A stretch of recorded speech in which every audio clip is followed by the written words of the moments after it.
శ్రీమాత్రే నమః.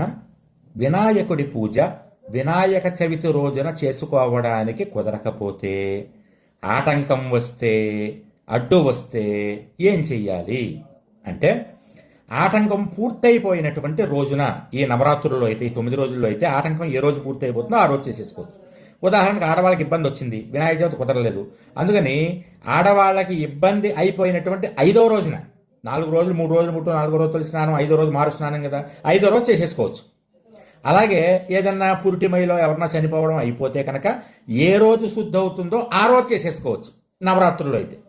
ఒకవేళ అలా కుదరలేదండి, అవలేదు, దాటిపోయే నవరాత్రులండి అనుకుంటే కనుక మళ్ళీ వచ్చేటటువంటి చవితి అంటే మహాళయ పక్షాల్లో చవితి రోజున చేసుకోవచ్చు. అలా కూడా కుదరలేదండి, లేకపోతే మహాళయ పక్షాల్లో చేసుకోవడం మాకు ఇష్టం లేదండి అంటే, వినాయక చవితితో సరిసమానమైనటువంటి చవితి ఒకటి ఉంది. అదేంటంటే మాఘమాసంలో వచ్చేటటువంటి శుద్ధ చవితి. ఆ రోజు